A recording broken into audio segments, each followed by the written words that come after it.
Chaque année, nous constatons qu'il y a de plus en plus de refus de visa. L'année dernière, il y a eu même une polémique en Algérie car beaucoup d'étudiants ayant rempli les conditions d'obtention de visa ne l'ont finalement pas obtenu. Aujourd'hui, cher ami, à travers cette thématique, je souhaite partager avec toi les raisons qui justifient ce nombre colossal de refus de visa. Et dans un deuxième temps, te donner 4 éléments sur lesquels tu dois donner le maximum, mouiller le maillot afin d'accroître tes chances d'obtenir un visa.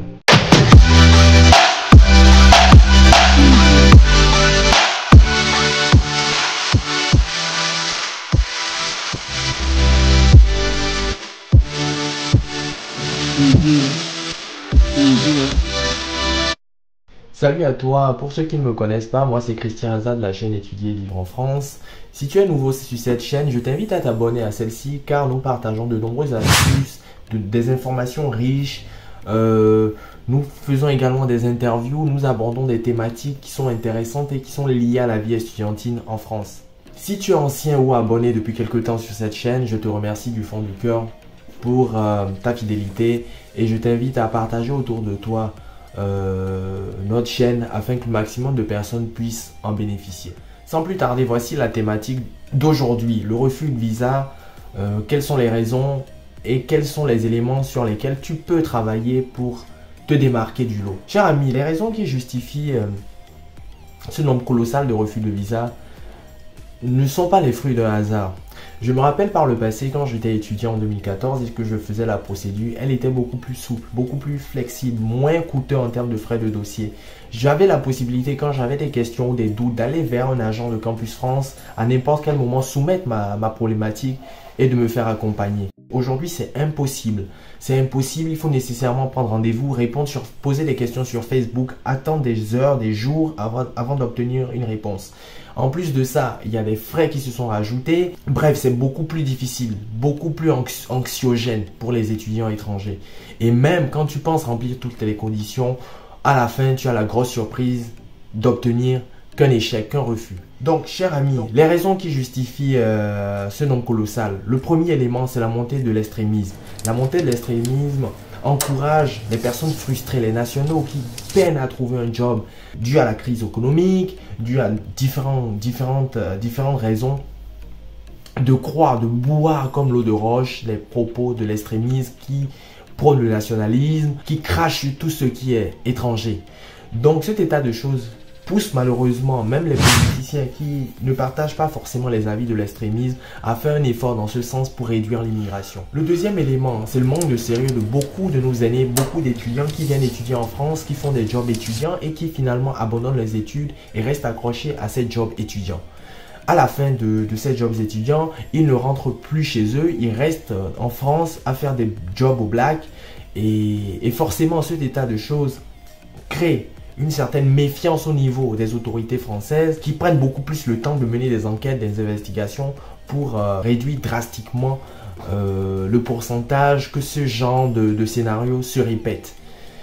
Pour te donner un exemple, l'année dernière, la France souhaitait rapatrier beaucoup d'Algériens dans leur pays, mais malheureusement l'Algérie a refusé de les accueillir et cet état de choses crée forcément une certaine crise diplomatique, ce qui a été le cas entre la France et l'Algérie. Et là, dernièrement, le gouvernement français est allé justement se rendre en Algérie pour se réconcilier et trouver une solution par rapport à cette situation. Le troisième critère, c'est malheureusement, la troisième raison, on ne contrôle rien. On subit la politique, on subit la décision de nos gouvernants et malheureusement, c'est nous les citoyens qui en pâtissons. Pour preuve, j'ai beaucoup de contacts avec des personnes qui m'ont fait écho comme quoi beaucoup de Maliens par exemple n'ont pas obtenu de visa. Tu te doutes très bien la raison qui l'explique. Et j'ai appris aussi qu'il y a pas mal d'étudiants russes aussi qui n'ont pas obtenu de visa étudiant. Et certainement ça s'explique à travers la situation actuelle. Donc voici, cher ami, les raisons qui peuvent expliquer ce nombre colossal de refus de visa. Par rapport aux 4 éléments que tu dois travailler, le premier, les notes. Je t'invite avant tout propos à écouter l'extrait d'un collaborateur du consulat de France. C'est-à-dire que son projet est cohérent, qu'il comprenne l'histoire pédagogique, etc., mais elle est à une moyenne à peu près de 11, et du coup, résultat passable. Et comme il y a beaucoup de demandes étudiants, Campus France, les résultats qui sont passables, bah, ils les mettent comme mitigés et pas favorables. Cher ami, à travers cet extrait, tu comprends certainement que le consulat, la France cherche à réduire, à filtrer les étudiants étrangers, le nombre d'étudiants étrangers. Et cela passe nécessairement par des notes également. Avoir 10 ou 11 n'est plus synonyme d'obtention d'un visa, d'obtention d'une inscription dans une université. Avant, c'était possible. Avant, il suffisait de valider que ça soit 10, 11. Tu pouvais passer tranquillement les yeux fermés et obtenir ton inscription, ton visa. Aujourd'hui, c'est plus possible. Donc, il y a un certain filtrage qui est fait. Donc, je t'invite, cher ami, à donner le maximum si tu es en terminale, à avoir de très très bonnes notes. Si tu es en première année ou deuxième année d'université, c'est le moment également de mettre le paquet. Il n'est jamais trop tard pour bien faire. Si tu souhaites venir en France, il faudra nécessairement avoir de très très bonnes notes. Tu peux avoir 12, tu peux avoir 13, ça c'est déjà acceptable. Ça te permet de te démarquer de la grande masse qui a généralement 10 et 11. Donc sois sérieux dans tes études, tout va compter cette année. Tout ce que tu as eu à faire jusqu'à aujourd'hui va compter. Donc ne néglige rien, donne le maximum, sois sérieux dans tes études.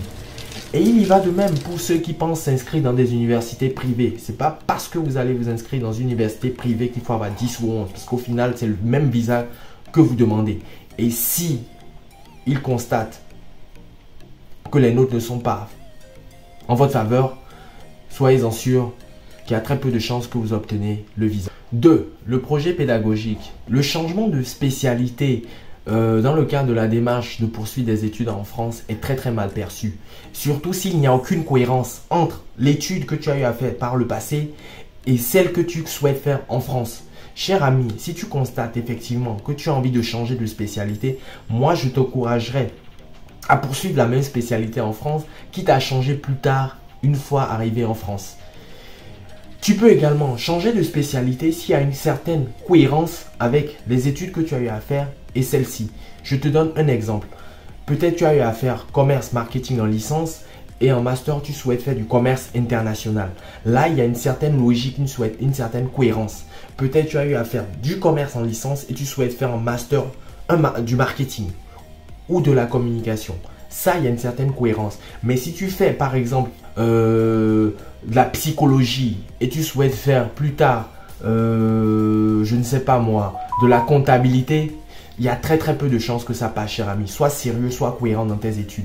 Tu peux aussi changer de spécialité. Le plus important, c'est de bien argumenter, d'être précis, d'être concis, d'être clair, d'être force d'explication et de justification dans ton raisonnement. Et cela va vraiment se remarquer dans la rédaction de ton projet d'études sur ton compte Pastel et également lors de ton entretien.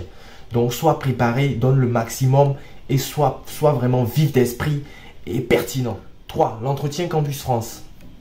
L'entretien Campus France est la phase éliminatoire pour tous ceux qui aspirent à poursuivre leurs études en France, cher ami. C'est le seul moment qui va décider de ton sort par rapport à l'obtention du visa. C'est à l'image du baccalauréat, de l'examen du baccalauréat. Sauf que ici, ça se passe en une seule fois et durant 15 minutes. Cher ami, il faut nécessairement t'investir et ne pas être négligent. Il faut nécessairement te renseigner sur le contenu des formations, les matières à enseigner, les masses horaires, les villes des établissements dans lesquels tu as postulé. Où sont-elles situées? Ton projet pédagogique, ton projet d'études. Sois cohérent, sois clair, sois force de curiosité. Ne laisse aucun détail, cher ami, parce qu'il y a beaucoup de questions qui reviennent chaque fois. On veut être sûr que l'étudiant s'est renseigné, est motivé. Il faut pas te donner de limites. Il faut tellement que tu sois pertinent lors de l'entretien quand on te pose les questions, que tu parles tellement trop que c'est l'agent qui te dit c'est bon, merci. Il faut que ça soit comme ça. Il ne faut pas que tu doutes. Il ne faut pas que tu bûches. Il faut que tu te prépares. Il faut que tu donnes le maximum parce que l'avis de l'agent Campus France va compter pour la suite parce que le dossier sera transféré au service culturel à l'ambassade qui va se tabler sur l'avis de l'agent pour donner son avis favorable ou non. Donc, sois concentré, sois sérieux dans ton entretien. Et moi, je t'invite à la fin, déjà d'arriver tôt, d'être poli, d'être souriant, d'être bien habillé. Et à la fin, de ne pas hésiter à poser cette question à l'agent Campus France. Que pensez-vous de mon entretien? C'est très très important. Il peut ne pas te répondre et il peut aussi te donner des éléments. Tu lui diras, c'est pour pouvoir t'améliorer. Donc, n'hésite pas à poser cette question. Que pensez-vous? Et à te demander quelle sera la suite du processus. Sois curieux, ça va compter, c'est des points en plus. Sois souriant, fais pas la tête, sois sérieux lors de ton entretien. Et remercie-le à la fin de t'avoir reçu. Et ça ne coûte rien d'être gentil, ça ne coûte rien et ça va compter. Donc n'hésite pas à poser cette question parce que pensez-vous de mon entretien? Comme ça va te donner à peu près la température de ce à quoi tu dois t'attendre. Le quatrième, la demande de visa. Cher ami, il faut nécessairement que tu sois parmi les premiers à déposer tes dossiers pour être parmi les premiers à demander ton visa. Je vais te donner un exemple. Dans un pays, il y a eu 8000 dossiers qui ont été déposés et il y a eu seulement 2000 étudiants qui ont obtenu le visa. Donc, c'est pour te dire que c'est les premiers arrivés qui seront les premiers servis. Au départ, ils sont un peu plus flexibles, mais à la fin, une fois que le quota s'approche, ils sont de plus en plus durs. Donc, sois premier, anticipe. Ne n'attends pas les dernières échéances pour déposer ou pour les exécuter. Il faut que tu sois parmi les premiers. Comme ça, une fois que tu obtiens une inscription, tu déposes ta demande au dossier. Tu as aussi le temps de rassembler sereinement tous tes documents et de bien faire les choses pour obtenir ton visa. Tu peux aussi te faire accompagner par EVF, Étudier et Vivre en France, car nous, dans notre démarche d'accompagnement, on essaie c'est même pas qu'on essaie, on t'accompagne à être parmi les premiers à déposer tes dossiers et à tout valider.